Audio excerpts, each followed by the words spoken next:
여러분 안녕하십니까, 진성호입니다. 이 나토 정상회의를 위해서 스페인 마드리드를 방문한 윤석열 대통령이 마크 루트 네덜란드 총리와 정상회담을 가졌습니다. 자, 그런데 이에 앞서 이재용 삼성전자 부회장이 이달 중순 유럽을 방문한 성과가 동시에 발표됐습니다. 오늘 윤석열 대통령은 네덜란드 총리와의 양국 정상회담에서 이 차세대 반도체 장비, 원전 기술 이런 데 대한 논의를 했습니다. 지금 나토 정상회의는 안보가 핵심입니다. 그렇지만 윤석열 대통령은 늘 하는 말이 있습니다. 경제와 안보는 함께 간다. 자, 지금 대한민국뿐만 아니라 세계 경제가 상당히 요동치고 있습니다. 이런 가운데 윤석열 대통령은 취임 직후 다른 것보다도 첫째도 민생, 둘째도 민생, 셋째도 민생, 경제를 강조해 왔습니다. 자, 삼성전자 이재용 부회장 이달 중순 유럽을 10박 12일로 다녀왔습니다. 그러면서 상당히 많은 성과를 낸 것으로 알려졌는데 오늘 그게 공개됐습니다.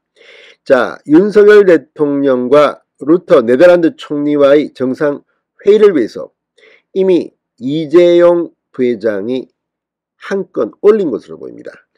자, 윤석열 대통령과 이재용 삼성전자 부회장의 협공작전이 네덜란드를 움직인 것 같습니다. 진성호의 직설 시작합니다. 방송에 앞서 아직 진성호 방송의 구독자가 아니신 분은 붉은색 구독 버튼 눌러주십시오. 더 좋은 방송으로 보답하겠습니다. 자, 나토 정상회의 참석을 두고 민주당은 중국 눈치를 보고 있습니다.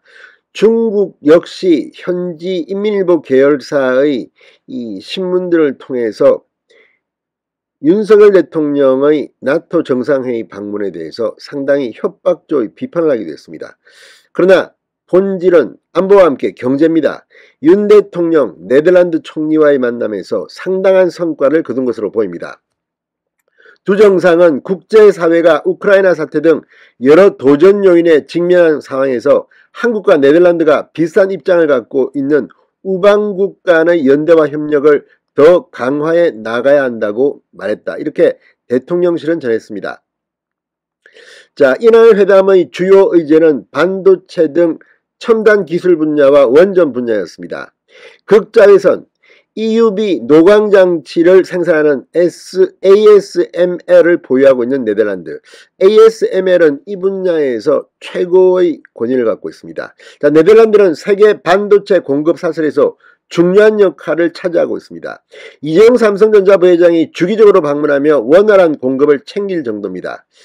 이번 유럽 방문에서 이재용 삼성전자 부회장은 상당한 성과를 따낸 것으로 방금 전 긴급 뉴스가 나오게 됐습니다. 윤석열 대통령은 ASML과 같은 반도체 기업의 한국 내 투자가 안정적 공급망 구축에 기여할 것으로 기대한다. 우리 반도체 기업에 대한 원활한 장비 공급을 요청했습니다. 루트 총리는 양국 간 반도체 분야에서 상호 보완적인 협력이 이루어지고 있다고 말했습니다. 자, 네덜란드는 지금 신규 원전 건설 등 원전 비중 확대 정책을 추진하고 있습니다. 윤석열 대통령은 원전 세일즈도 잊지 않았습니다. 세계 최고 수준의 안정성과 가격 경쟁력을 갖추고 있는 우리 대한민국 기업들이 기여할 수 있기를 바란다고 했습니다. 대통령실은 양국 정상이 원전 분야에서 협력 잠재력을 실현하기 위한 실무 협의를 진전시켜 나가기로 했다고 밝혔습니다. 자, 그러면 이재용 부회장의 유럽 순방 이유가 무엇일까요? 자, 방금 전 머니투데이가 이재용 부회장이 이달 중순 유럽 출장에서 네덜란드 반도체 장비 업체 바로 이 ASML의 차세대 EUV 극자외선 노광 장비 도입을 매듭 짓고 돌아왔다고 보도했습니다. 글로벌 반도체 업체의 최신 EUV 노광장치 선점 경쟁에서 이재용 부회장의 존재감이 다시 한번 삼성전자의 경쟁력으로 이어진 사례라고 평가했습니다.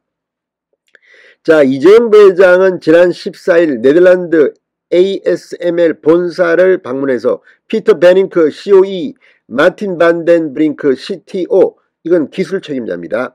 내년 이후 출시 예정인 하이 뉴 메리컬 어퍼처 EUV를 포함해 올해 생산되는 EUV 노광장치 도입 계약을 마무리했다고 머니투데이가 보도했습니다.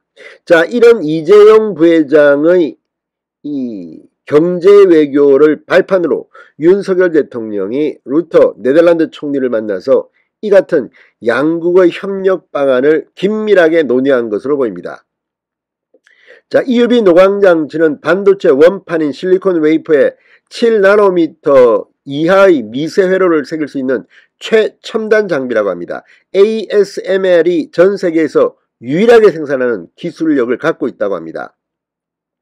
자, 지금 이 파운드리 분야에서 세계 1위 기업인 대만 이 TSMC, 아무튼 지금 경쟁을 삼성전자와 벌이고 있습니다. 한 대당 가격이 2,500억에서 3,000억 원에 달하는, 기존 EUV보다 2배가량 높은 5,000억 원에 달하는 그런 초고가 장비라고 합니다. 인텔, 자, 그리고 TSMC와 지금 계약을 맺고 있는 이 회사 삼성전자와 드디어 이 계약 확보전을 마무리한 것으로 보입니다. 이걸 보면 이재용, 윤석열 두 사람의 콤비 플레이가 눈길을 겁니다. 무엇보다 이번 8.15 특사에서 이재용 삼성전자 부회장, 이명박 전 대통령 특별 사면을 해야 할 것 같습니다. 이재용 부회장은 지금 가석방됐기 때문에 상당히 경제활동에 애로가 있습니다. 자, 윤석열 대통령은 오늘 이 네덜란드 총리와의 정상회담에서 북한의 7차 핵실험에 대한 우려를 표하면서 한반도 정세를 설명하고 우리 정부가 북한의 도발에 단호하게 대응할 것이라는 입장도 강조했습니다. 경제와 안보 두 마리 토끼를 오늘 윤석열 대통령은 네덜란드 마크 루트 총리와의 정상회담에서 다 확보한 것으로 보입니다. 진성호의 직설이었습니다. 여러분 감사합니다.